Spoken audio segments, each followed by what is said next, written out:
with Nick Fowler, the director of strength and conditioning for Brute Strength, and coach to many elite athletes. One in particular that you may have heard of is Kara Saunders. She's done super well this weekend. I can't wait to get into that. Nick, thanks for joining me, man. Yeah, glad to be here. I'm glad we could catch up, and especially in the midst of a CrossFit season. So that feels pretty good. Yeah, no doubt. This has been an exciting thing. I just got off watching the rest of the MAC. Obviously, the Torian Pro finished in the U.S. Yesterday, I guess, really late evening. But we'll get certainly to the MAC. But man, I would love just to hear your thoughts on the Torian Pro. Obviously, spoiler alert if you're listening. Kara absolutely is a beast. She's amazing, and to the top of the podium at the end. But as a coach's point of view, how do you break that down and kind of her performance over the weekend? Yeah, it was a good weekend. It was just great to actually watch some CrossFit live. Yeah, Definitely, brings back the regional esque feelings, and I mean we've got that season that's kind of structured now that kind of fits that. Even what we've seen so far and some of the workouts that are coming out at other events, they fit. That kind of old regional format, which I really like. 6, 7 workouts. Spectator friendly, kind of those races. It's super exciting to kind of see. So it was great. Yeah, watched a ton of Torian Pro. Obviously, a little bit of a time change, so it is. it was a struggle there at for some of the later events, but it was like it was awesome to see. Um, yeah, I don't know. I mean, it's kind of where to start. Cara, I mean, she crushed it. We kind of knew going in that a lot of these were in her wheelhouse. Hmm. Um, and even though it's been a structured season. We're building, but still treating her training with the games in mind. And so we had a little bit of a taper, not much of a peak. Kind of worked on some of the specific skills around the events that we knew came out. But other than that, we kind of the biggest goal was to maintain a training structure and the training plan for the games in mind. And so that was cool to see. And obviously she's juggling the business, a family. I mean, her baby girl's just super cute. Yeah, um absolutely. and so it was great, watching watching her up there with her girl on the podium. And yeah, it was good. So prior to jumping into some specific events, you mentioned earlier, you said you said the CrossFit season, that you like the structure of the CrossFit season. So obviously, for someone that's an elite level athlete like Cara, I mean, obviously the open matters, but it really doesn't. Like, she's going to qualify, right, to that Hmm. next step, which would have been obviously the quarterfinals, and then that's where, okay, now we got to get our spot to a semi. I'm curious, how, as a coach, how do you navigate that? Is it just, hey, I mean, obviously nothing is for certain, but what does that conversation look like with an elite level athlete, with the open kind of changing its top 10%? I mean, most of these guys and gals, Cara included, is going to qualify. So what does that conversation look like? Yeah, I mean, it's one that's revolves around the bigger picture goals. And so, with Cara, especially this year, last year, life balance, family, business, it's a lot more than just being a professional athlete and being able to train, and spend 4 or 5 hours in the gym every day. She's got a little bit more to balance, Hmm. with a little bit bigger family. And so, um, Yeah.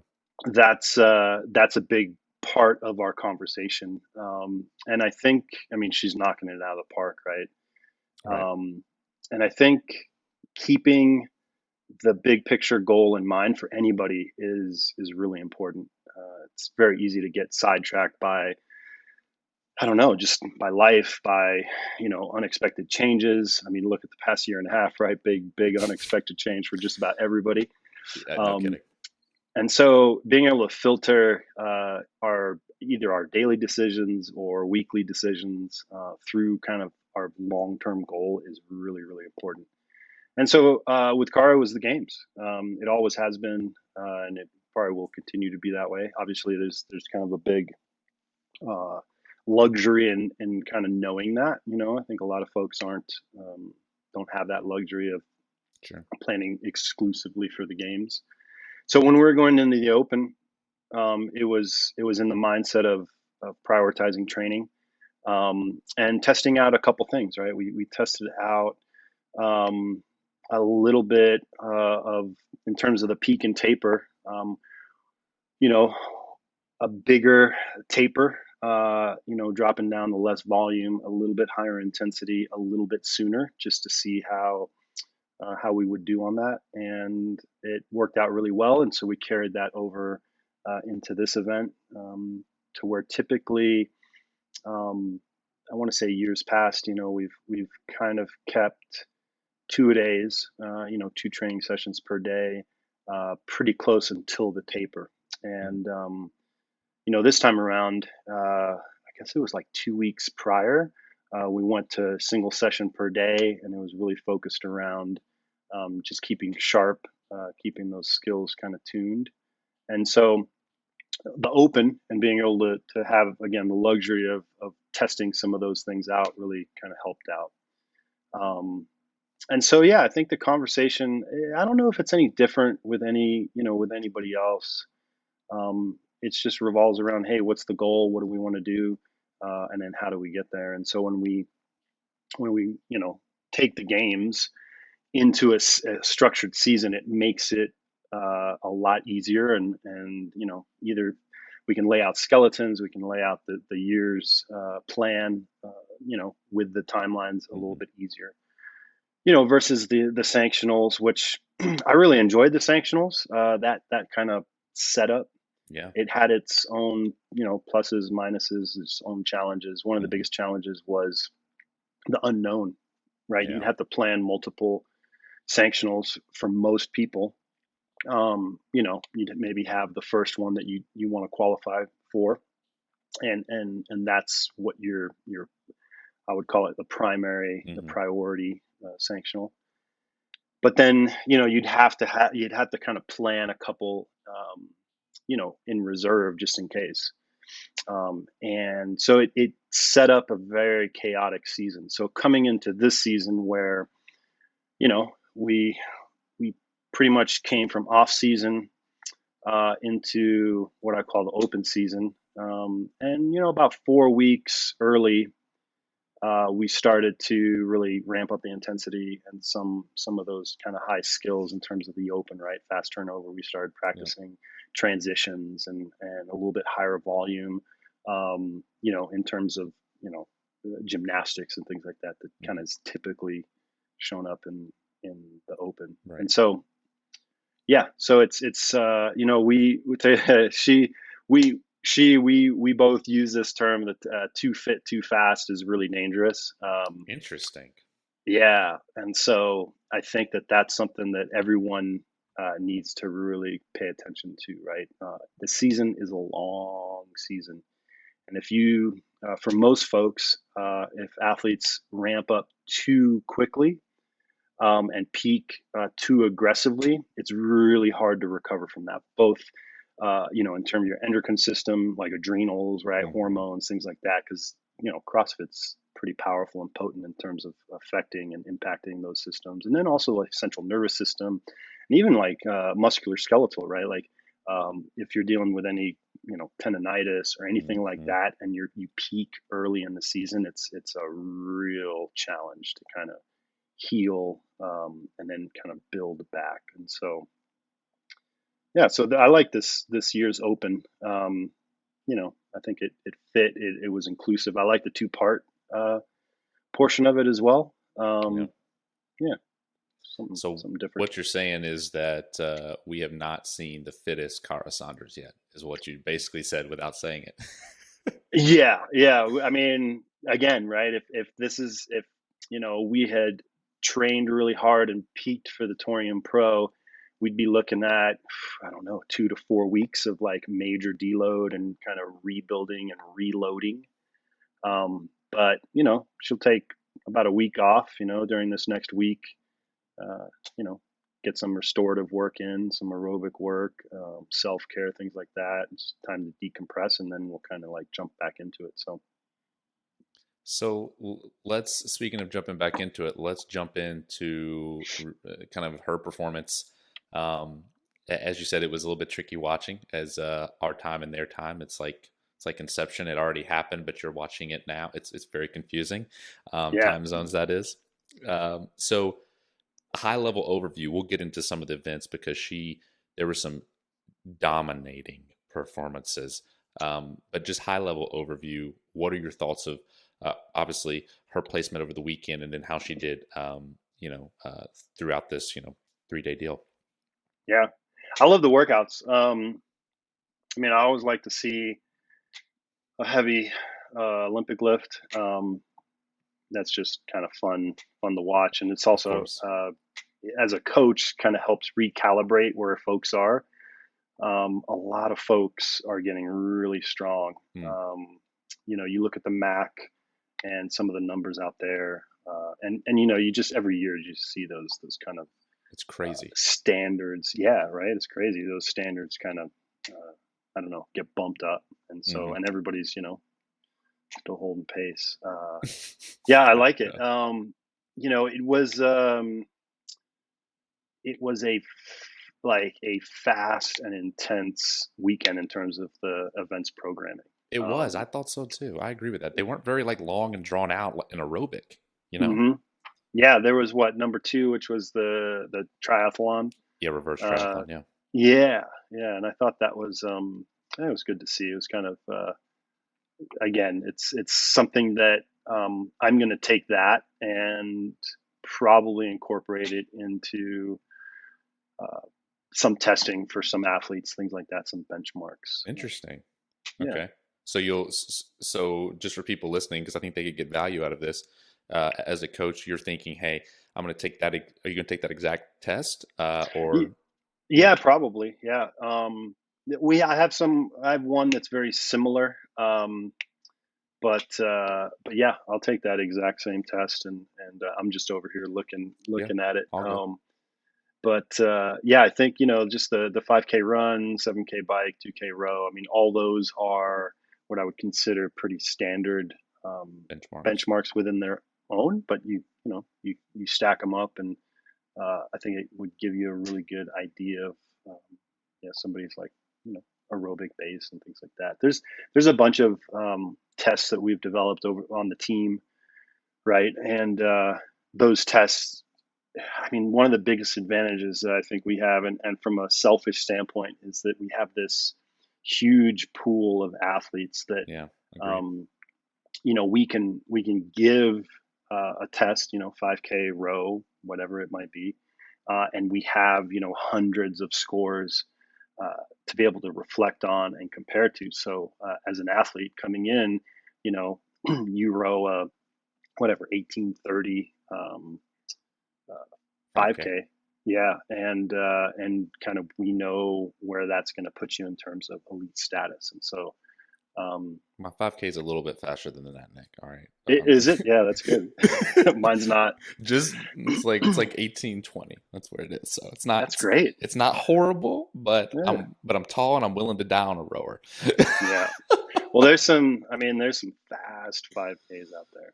Yeah, man. Yeah. So for all you listening, don't worry. I don't think my crap don't stink. I understand it's not that great, but I feel like it's good for me. Anyways, but back Yeah, to the yeah. conversation at hand. So that's interesting. That you will look at that and go, hey, I'm going to take that and I'm going to put it in a benchmark. That's fascinating. I think hmm people can get a lot of value out of that.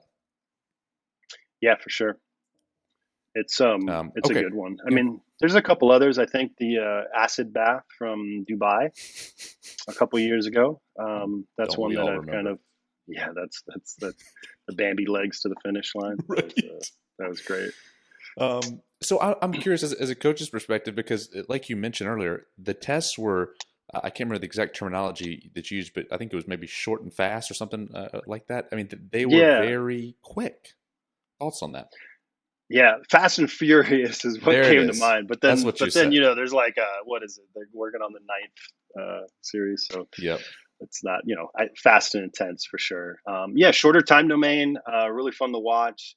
I think the Amanda 21 was probably one of my favorite to watch. I mean, obviously Kara smashed it, right?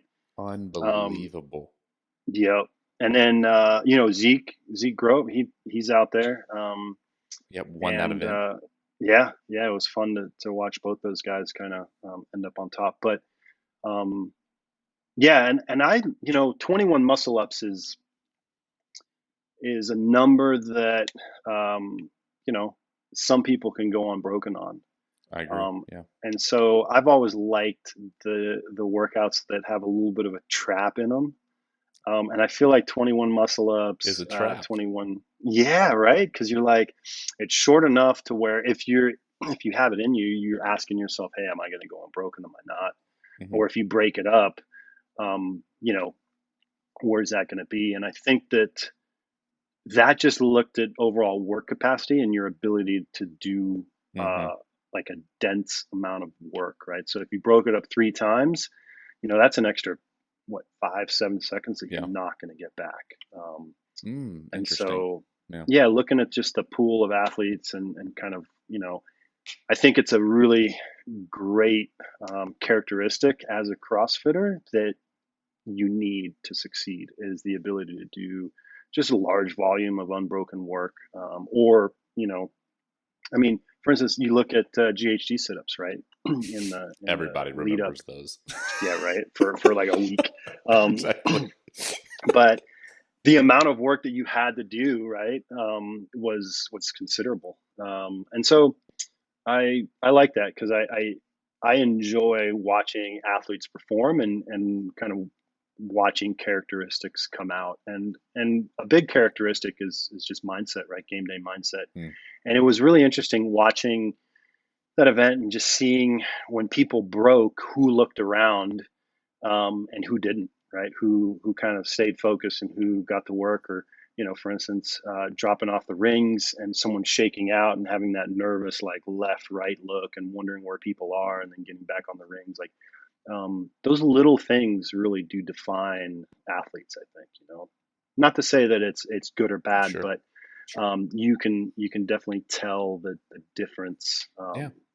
in athletes. So I thought Manda 21 was phenomenal. It was great. So Amanda 21 for those listening was 21 ring muscle up. It was a 4-time workout, 21 ring muscle ups, and then 21 snatches. And obviously Amanda being the benchmark Amanda, but in this time it was 21 reps. Now, if my mind recalls correctly, I believe did Cara break once or she break twice? On the muscle ups, Yeah, I yeah, just can't I believe remember. she broke once. I think you're right there. Yeah, I think she Yeah, broke once, I could be and wrong, but I think it's once. then from there, this was what was impressive to me. We all know how strong she is. We remember speed ladders from the games in the past. I'm sure as her coach, you've Hmm. watched plenty of them. It's impressive her ability to catch people and to move that weight super efficiently. And she was, I think there might have been one girl that had gotten off the rings before her, and from there, I mean, she just caught her. It was seven, and how they progressed it on the floor was 7, 7, 7, and it was 7 unbroken, walk 10 steps, 7 unbroken, walk 10 steps, 7 unbroken. Goodbye, give me my Yep. trophy. Unreal. Yeah, and that's a light, manageable weight for her, for sure. And barbell cycling is something that as long as we get touches on it, she's sharp. She's there. Even Olympic lifting. I mean, right, clean and jerk ladder. She was out there on the floor all by herself at the end, smashing that last weight. And so yeah, it was cool. As you look back over the weekend, um, I want to go two places, but the first place we'll go is what stood out to you. What was the highlight? And the second place we'll go is without giving too many trade secrets away. What is something that you look at and go, man, this is something. Yes, she's still elite at, but we're going to, that I'm looking at and I'm going, man, there's room for us to really make this even better. I'm just curious, but we'll start Yeah, with the highlight first. yeah, the highlight. I mean, I think just the energy, right? Just the ability to watch the sport again. And I know that's not like a highlight, but um, I think it's fair. it was just, yeah, it was just great. There hasn't been any really in person competitions, and I think the energy of being in person and it creates just a whole different environment. Hmm. And so, you know, watching that, I wish I could have gone and been there in person, but Yeah. things aren't happening like that. Yep. So I'm looking forward to. I mean, we have Granite Games coming up. We have West Coast Classic. We're gonna have a bunch of people there, Hmm. and so I'm Hmm. really looking forward to like being out there on the floor, just the crowd, the vibe, and you could feel that through. Um, yeah, just the live cast, right? Yeah, I agree with you. It was great, and so I think that just overall like that highlight. Um, I don't know. It's just like, all right, here we go. Like this is it. Like it Mm, just felt we're like, back. yeah, exactly. We're back. And I know a lot of athletes felt like that. And so yeah, so that was probably just the highlight. I enjoyed all the workouts. Even that reverse triathlon, which was a It was long, long. just yeah, and it was It was kind of brutal to watch, to be honest. it was definitely like I think I might have been eating and vaguely watching as that was going on.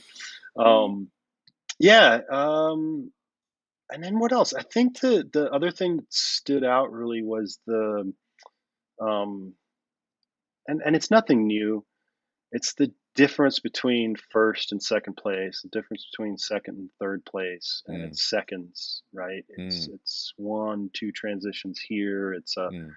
fumble on the jump rope. It's getting hung up on the rower straps. It's a no rep. It's you can name it, and it's just kind of again. It's nothing new, but it was just a reminder, especially like going through leaderboard and looking at the times and saying, okay, what's first, what's second, and it's seconds that separate it, right? And so, arguably, depending on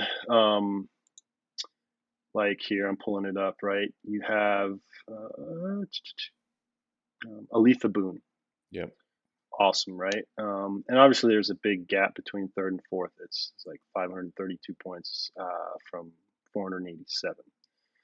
Mm. Um, Yeah, it's like 40 but even points. like Yeah. Maddie Sturt and Letha Boone, pretty close, right? Like Yeah, in the seven, points. Yeah. yeah, like 8 point difference. Hmm.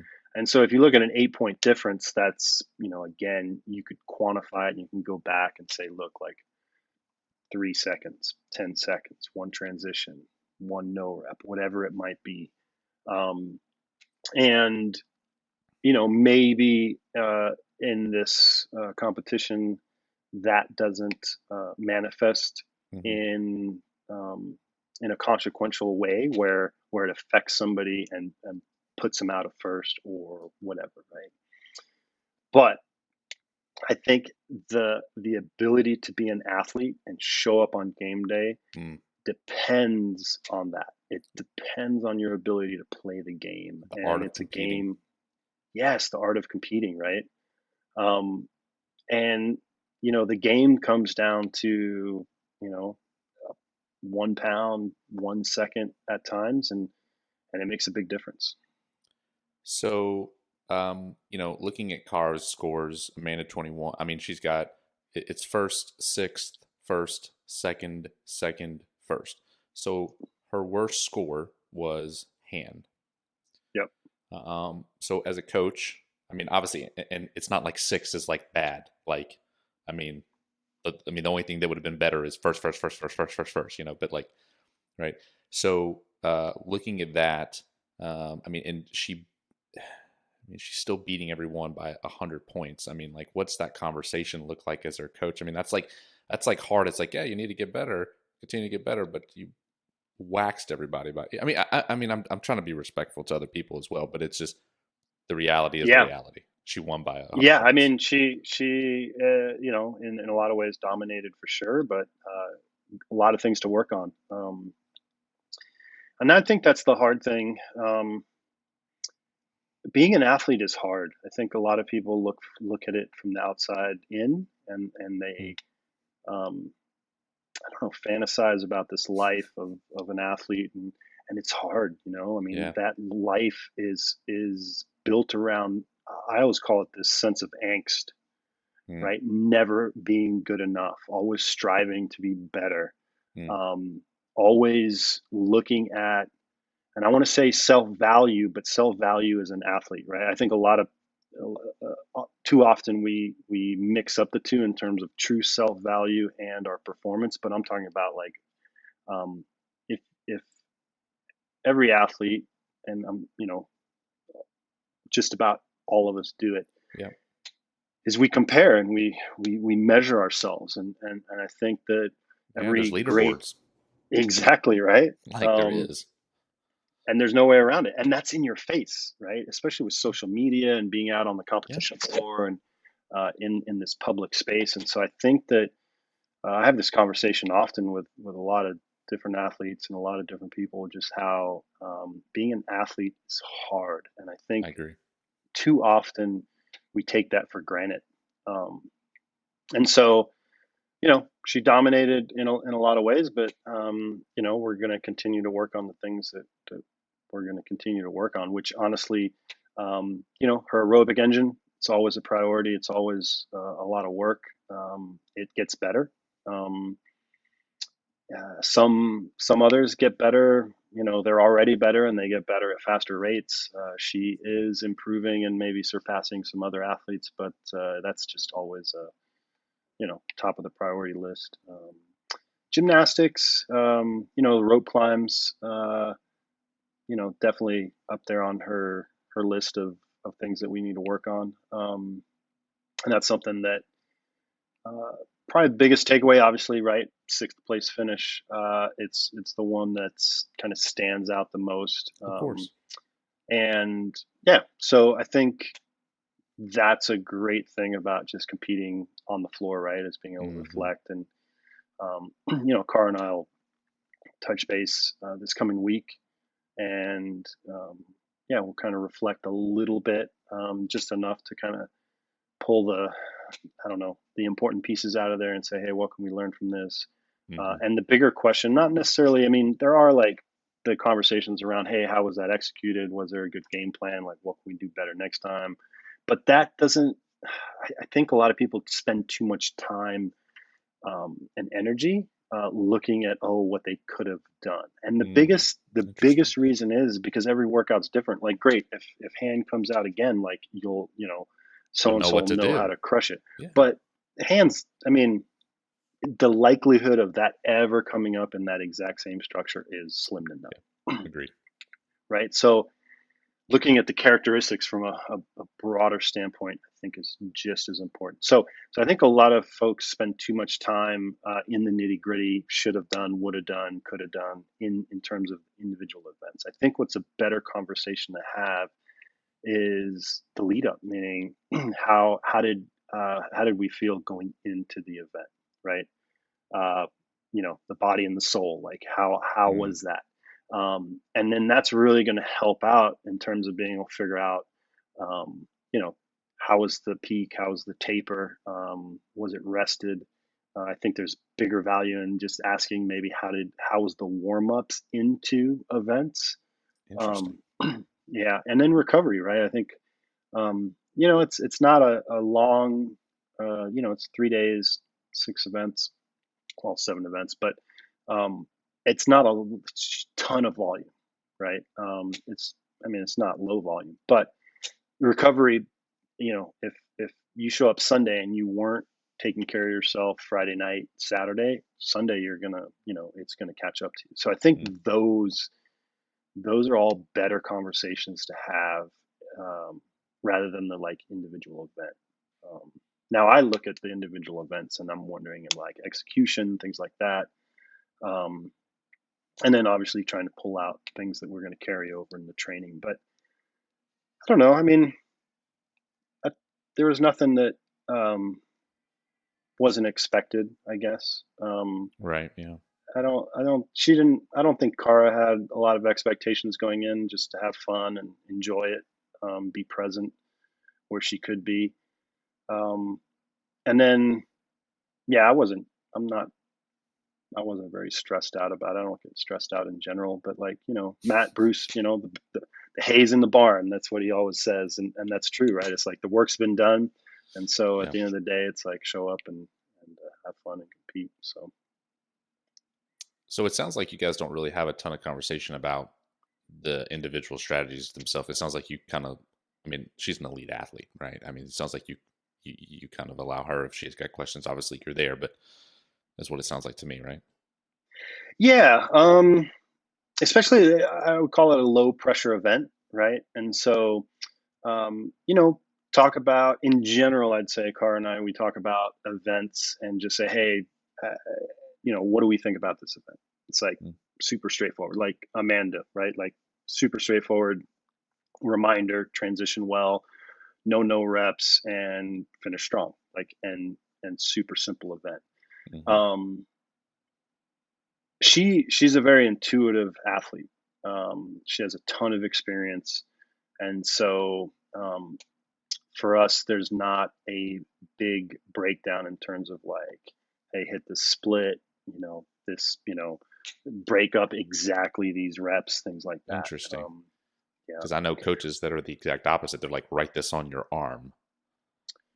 Yeah. And I don't think, I mean, it's good to have a game plan, but you got to be ready to throw that out the window. And knowing Yeah. when to adjust on the fly, how to adjust, what adjustments to make, that's all experience. And I think that there is a big downside to being too intellectual about an event, mainly because there's so many circumstances that we can't control. And so if, hey, I'm going to break up, for instance, man at 21, 7, 7, sevens across the board for everything, Yeah. right? As soon as something doesn't go right, um, then what do you do, right? Like that game plan's out the window. And so, even like, how did event one affect you and are you recovered for event two, right? Mm-hmm. There's just a lot of, I don't know, unknowns out there that I think it's important to strategize and come up with a plan. Um, but the experience of knowing yourself to when you walk out on that floor and just saying, okay, I can't do sevens because of this, and I know it. That's super, super valuable. Um, and that comes with, I think everybody can do that. And the biggest, so in general, right? Like take any athlete who has aspirations to compete at whatever level. I would say that the biggest thing that you could do that everyone should do is fail in training. Um, you can't win training. There's Mm. so many people out there that want to win training, and you can't. And honestly, if you do, it's a waste. I mean, obviously, there's like Yeah. you're going to No, get I get it. stronger, fitter, faster, or whatever. But if you make a mistake in training, that is so valuable, right? Mm. Um, and being able to put it into context, right? And that's where we learn. And so um, I think being okay with that and being humble to that and being a student of that is one of the biggest things that successful athletes do really well. Wow. I think everyone listening, and then I'll include myself in this, is going to pause and then rewind that because that was just like knowledge bomb after knowledge bomb after gold nugget. I mean, you just like you were a duckling just dropping gold nuggets, bro. I Hmm. mean, that was amazing. Yeah, there's a ton to unpack there, and my suggestion would be just to pause and rewind, and listen to it 10 more times because that's truly that's that's not just wisdom talking. That's like experience of not only being in the trenches, but then coaching the athletes. And I mean, obviously, I can tell why some of the most elite people, athletes in our sport, are attracted to wanting to work with you because of things like that. Because I feel like, correct me if I'm wrong, it's and L Coach L said it really well. He said, the programming is kind of a given. He was like, it's trying to get in here between the ears and then develop this person. Whether that's comparison like we talked about, or whether that's just believing in yourself and creating that belief through those experiences. Yeah, yeah, 100%. Um, on any given day, the majority of elite competitors or competitors in your division, where that might be, are just as fit. I mean, sure, there's discrepancies and Yeah, of course. this and that and the other, right? But and that stuff takes care of itself. I always say that the job of an athlete is to recover and to work on themselves. I mean, the mind, right? That champion's mindset. Those two things. The job of the coach is to provide the training. The training is the fun stuff. It's the sexy stuff. It's gonna get done. We don't even need to worry about it. But how many people out there are looking over their videos as film and saying, "Hey," Mm, and I always say, "Hey, video yourself, look at it, and then ask yourself, how can you get 1 second faster?" That's all you need to ask yourself. You don't need to mm, tear it apart and be like, "Oh, I wish I could do 9 muscle ups instead of 8," or "I need to get fitter here, here." It's.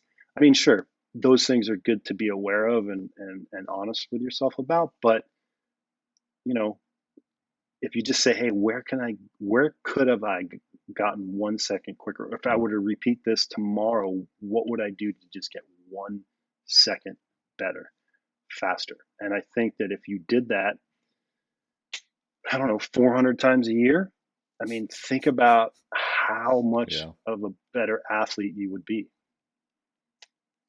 immeasurably. Yeah. Yeah, I But mean, that's hard. That's boring. Like, you're going to post that on Instagram? Like, no. no, it's gonna get 0 likes. Yeah. Making sure you sleep and eat, and all that stuff. That's the hard work. You know, Kara standing on top of the podium is like the tip of the iceberg, and a lot of people don't Mm, see the sacrifice and the work. And the work isn't, the snatch, the Olympic lifting ladders we did up to it, or the whatever, the air assault sprints, or the numerous other things that we incorporate in training. Right, the hard work is, and I might be putting words in her mouth, but you know, having to find out what the right balance is day to day, right, with her daughter Scotty, and then full family life and a business and being an athlete and friends, family, like the kind of list goes on and on.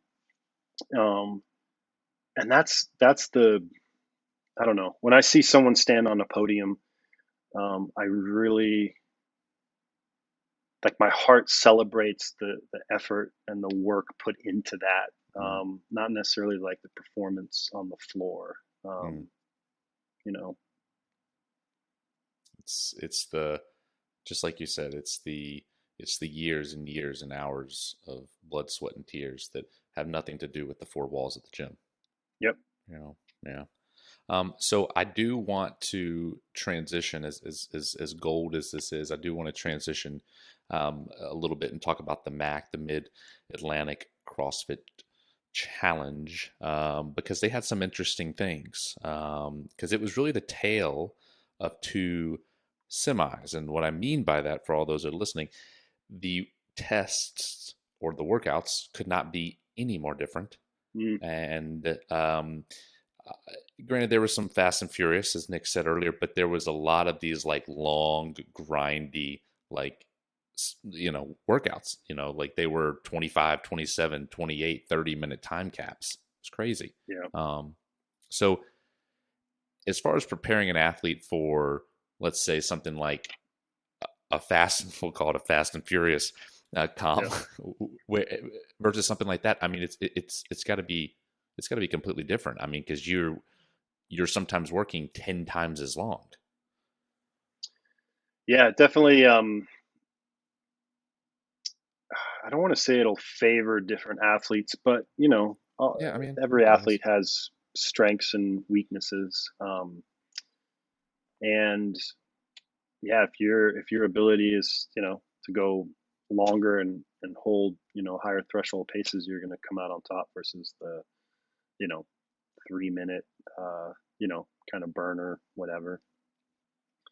The we talked a little bit about this, event 3 and 6, like Gretel, Kratos.